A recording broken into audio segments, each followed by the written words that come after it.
Find a bumpy track, add some tough motorbikes and riders, and mix well. The result, a scramble. A sport which today attracts thousands of followers and is producing British scrambling machines which are being exported all over the world.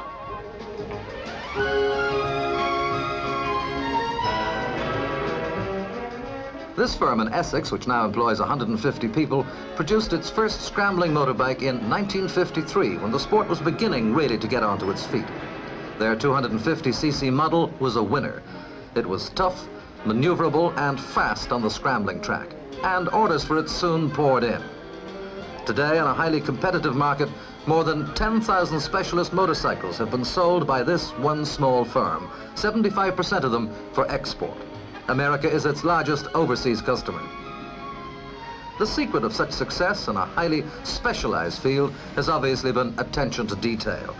If the smallest part for the machine could not be obtained exactly as required, the company turned to and made it themselves. Today, virtually everything that goes into the machine is made on the spot. With worldwide success for its 250cc model, the company is now working on a new, more powerful scrambling bike. This 360cc model, being put through some rigorous testing on a nearby track, has taken 18 months to develop. Worldwide markets are wide open for this size of competition motorbike if it proves to be another winner. The job of the company's test riders is to try to find something wrong with these power-packed flyers.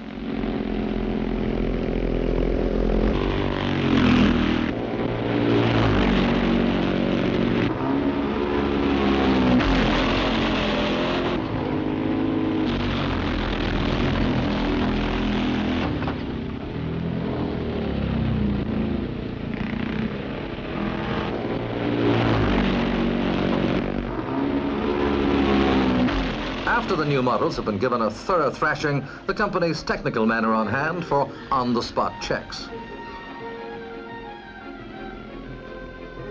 And on hand, too, is the man who has to sell this new machine throughout the world, Mr. Preston Cobb, sales director of the company. Paralyzed since birth, Mr. Cobb travels thousands of miles on business every year. He's driven most weekends to scrambles where company machines are competing. And with 2 assistants, he travels the world selling this company's tough little British-made scramblers.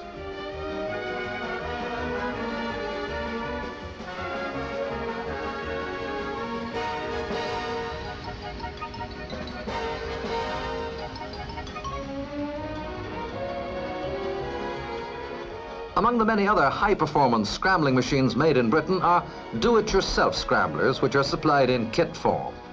This latest 360cc model, produced by a Birmingham firm, is being assembled by an up-and-coming young Midland rider, 19-year-old Dave Smith and his pal.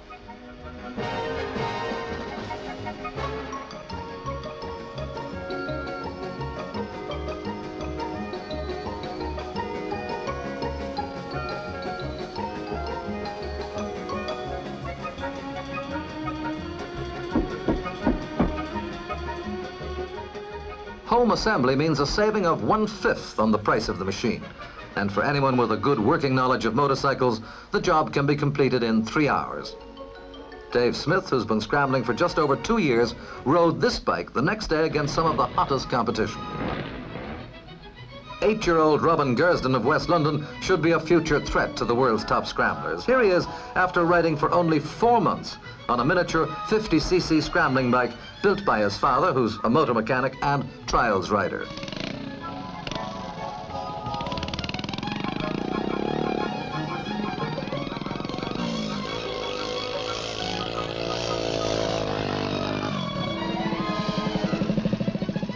Dad gives him some advice on negotiating mud, and he's away again.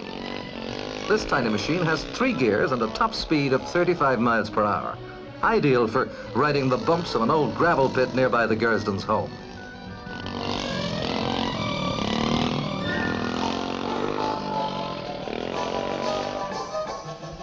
The question of training facilities for young scrambling enthusiasts is a major problem in Britain for this rapidly expanding international sport.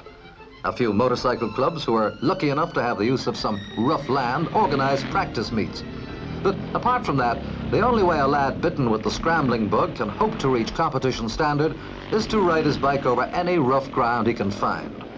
Some owners of sand and gravel pits, like this one in Essex, close their eyes, or ears, to this impromptu Sunday morning scrambling practice.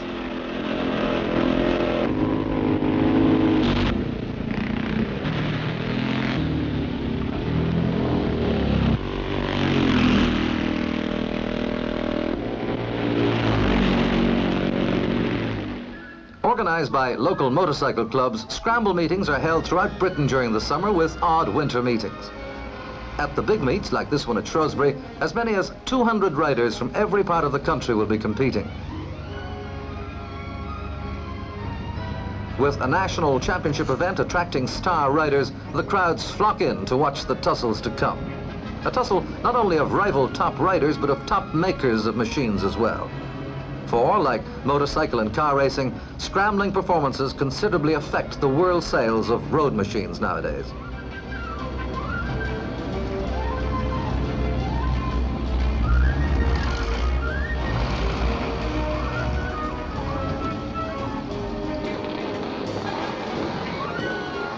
The Scrambler is basically a road machine developed for tougher work. Extra grip tires are fitted, lights are not.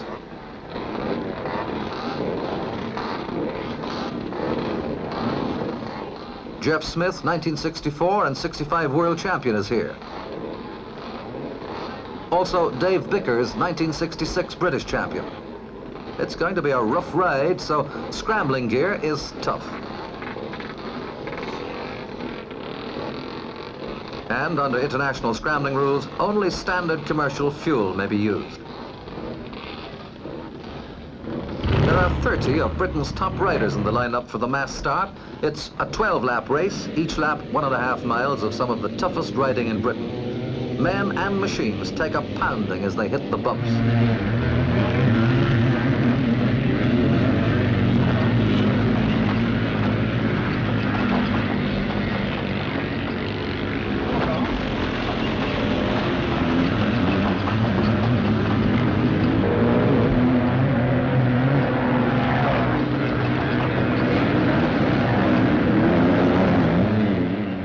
Engines scream as they roar up the banks.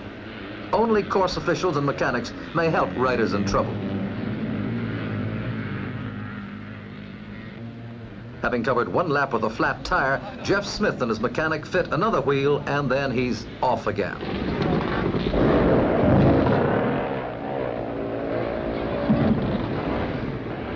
Those extra grip tires help to pull the bikes up the hills and over the top.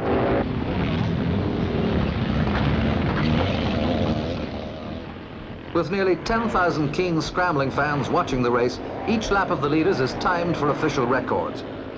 The riders are thinning out now, for no more than a half of the starters will complete this grueling test.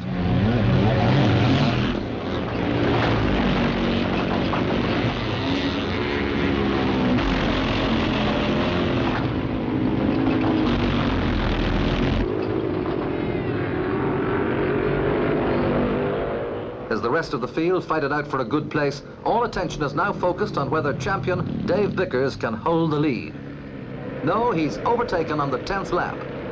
And at the winning post this time, it's a local rider, Alan Clough, with Bickers second. But in the ingredients of a good scramble, there's no bickering.